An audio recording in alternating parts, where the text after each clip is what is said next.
Chers compatriotes, chers amis, bonjour à tous et à toutes.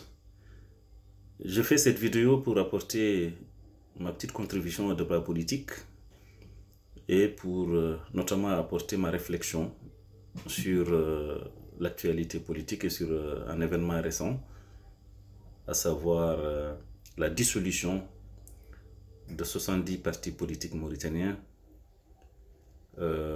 en raison de leur contre-performance aux dernières élections ou de leur non-participation selon la loi à 2 élections successives. Par avance, je sollicite votre indulgence parce que je ne suis pas un habitué des vidéos. Je n'ai pas beaucoup l'habitude d'enregistrer des vidéos et de les poster. Donc, si jamais ça péchait par clarté, je m'en excuse d'avance.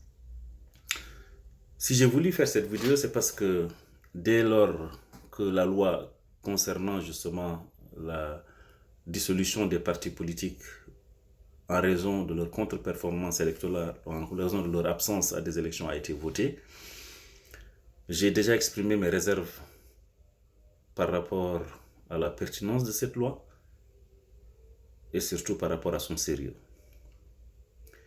C'est pour ça que je ne puis d'abord qu'exprimer ma solidarité avec tous les partis qui ont été dissous. J'estime que c'est une véritable régression démocratique, contrairement à ce qu'on peut penser par-ci, par-là, notamment tous ceux qui pensent que c'est une bonne chose que d'assainir un peu le paysage politique en écartant de la scène ce qu'on appelle communément les partis cartables. Entendez par là des partis qui auraient été créés non pas pour véritablement faire de la politique au sens noble du terme, mais un peu pour commercer avec la politique et obtenir un certain nombre de subsides. Et on fait rentrer dans ce vocable plus ou moins, y compris des partis qui sont sérieux dans leurs options politiques, mais malheureusement qui n'ont pas été suivis électoralement, et ça peut arriver en politique, on le sait très bien.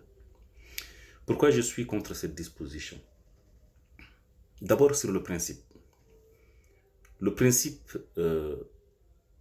du multipartisme, c'est qu'on a le droit de créer un parti et de compétir électoralement. Ou de ne pas compétir quand on estime que les règles du jeu sont faussées. Ça doit être un droit, ça.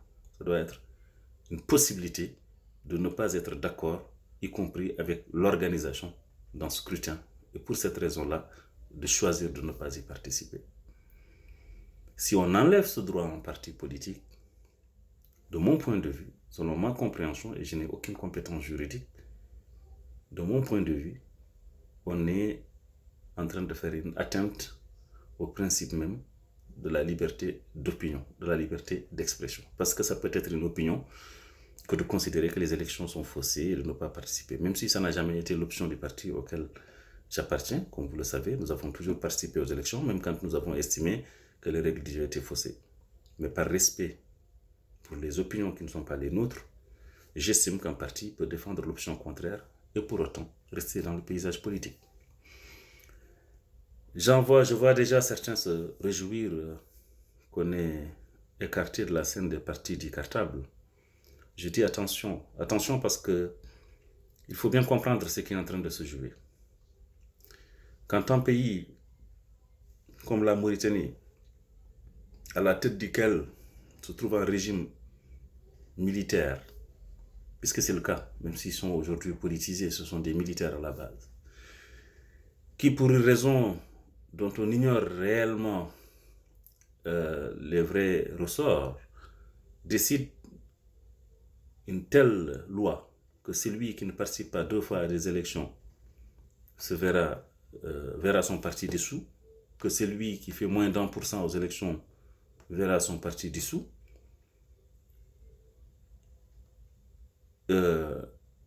Dans un pays comme ça, il faut toujours interroger la vraie motivation de ce que les gens décident. Je n'ai pas peur pour mon parti. Je n'ai pas peur. Je n'aimerais pas que certains, en m'écoutant, se disent « Ouh là là, il a vu que les autres ont été ont été dissous, donc il commence à avoir peur pour son parti parce que lui aussi a fait une contre-performance électorale, même si cette fois-ci il y a échappé. Je n'ai pas pour ça. Si demain la JDMR devait être supprimée pour cette raison-là, ou en tout cas dissoute pour cette raison-là, sachez que ça changera très peu de choses à mon engagement politique, parce que quand j'ai commencé à faire de la politique, il n'y avait pas de parti politique. Donc, ça ne changera pas grand-chose à mon engagement politique. C'est vrai, ça me gênerait, mais ça ne changera pas grand-chose. Donc, ce n'est pas pour cette raison-là que je m'exprime. Je m'exprime simplement parce que c'est une atteinte à la démocratie. Pourquoi? Parce que pour sanctionner un parti en raison de sa contre-performance électorale, les sanctions existent déjà. La première, c'est celle du peuple. Il n'y a pas plus terrible pour un parti politique que d'aller à des élections et de ne pas avoir 1%. C'est un désaveu qu'il faut déjà encaisser. La deuxième sanction, elle vient de l'État, elle existe déjà, la sanction de l'État. C'est que quand vous n'avez pas certaines performances, vous n'avez pas les subventions de l'État, donc vous n'avez normalement pas de moyens de vivre en tant que parti. Par conséquent, vous prenez même le risque de vous-même de disparaître, sans même que l'État ait besoin de prononcer cette sanction-là. Donc la sanction, elle existe déjà. Et si cette sanction existe, quel est le sens de rajouter une sanction aussi symbolique? D'où un pouvoir peut décider comme ça que tel parti n'a plus le droit d'exister. Mais c'est terrible comme décision. Il faut réfléchir à ce que ça cache. La vraie problématique, ce n'est pas celle-là. La vraie question, c'est pourquoi est-ce que d'ailleurs un État reconnaît des partis dont on voit dès le départ qu'ils ont toutes les caractéristiques d'une boutique. C'est ça le problème. Le problème, ce n'est pas lorsque les partis ont fait des contre-performances. C'est qu'il y a des partis qui se sont constitués en Mauritanie. Dès le départ, le pouvoir qui les a reconnus, c'est quel est l'arrière-plan de ces partis. Et souvent, c'est le parti lui-même, c'est le pouvoir lui-même qui les a suscités, qui les a créés. Parmi les partis qui ont été supprimés, qui ont été dissous, certains, on leur trouve leur émanation dans la volonté du régime politique qui les a aujourd'hui dissous. Donc ça veut dire que nous, en acceptant ça, nous sommes en train de mettre entre les mains d'un pouvoir politique, d'un régime politique, la possibilité de jouer avec notre constitution, de jouer avec le paysage politique, de sanctionner un tel, de faire disparaître un tel parti selon ses propres volontés. Donc ça, je pense que c'est un vrai problème et il faudrait que nous autres Mauritaniens, nous ne nous réjouissions pas de ce qui est en train de se passer. Et je pense que c'est un vrai problème et c'est un vrai recul démocratique. Au même titre, j'avais dénoncé en son temps une loi que tout le monde apparemment trouve normale en Mauritanie, le fait qu'on interdise par exemple à des indépendants de se présenter aux élections municipales et législatives. C'est aussi une restriction démocratique. Dans un pays normal, moi je devrais avoir le droit de ne m'inscrire dans aucun parti politique, mais d'avoir pour autant des opinions à défendre et d'aller à la rencontre du peuple pour les valider. Ça doit être un droit démocratique. Si on enlève ce droit-là en argumentant selon simplement un contexte politique particulier, parce que la réalité qui avait amené à cette décision, c'était un contexte politique particulier. Et j'estime qu'on ne règle pas une circonstance politique par une loi qui va gérer la vie des gens tous les jours et tout le temps. C'est irréfléchi. Ou alors quand c'est réfléchi, c'est que derrière il y a un calcul politique. Et le peuple ne doit pas adhérer à ce type de calcul politicien. Donc, voilà, je ne veux pas faire long. Je voulais juste par cette vidéo inviter les gens plutôt à désapprouver cette décision, à ne pas s'en réjouir et à compatir et à solidariser avec les partis qui ont été dissous, quels qu'ils soient. Franchement, personnellement, je donne un exemple simple. Un parti comme le MPR, même s'il n'a pas eu 1%, j'estime qu'il a le droit de vivre, il a le droit d'exister sur le paysage politique. Ce n'est pas un parti cartable.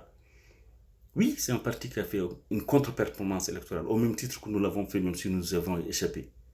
Mais son leader, Khan Hamidou Baba, est un homme qui est connu dans le sérail, qui a toujours fait de la politique, qui a toujours eu des idées nobles à défendre et qui les défend très bien.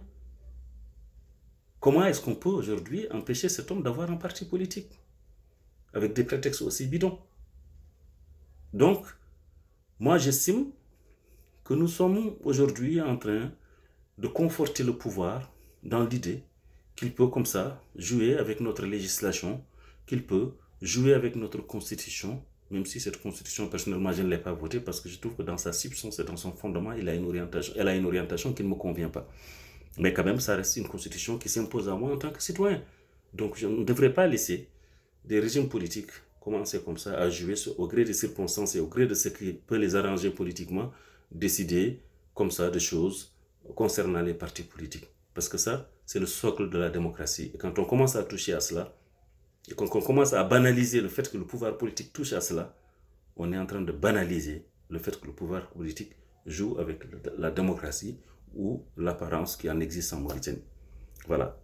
Je m'excuse si j'ai été un peu long et je vous remercie d'avance de l'écoute que vous aurez accordée à cette vidéo. Merci bien.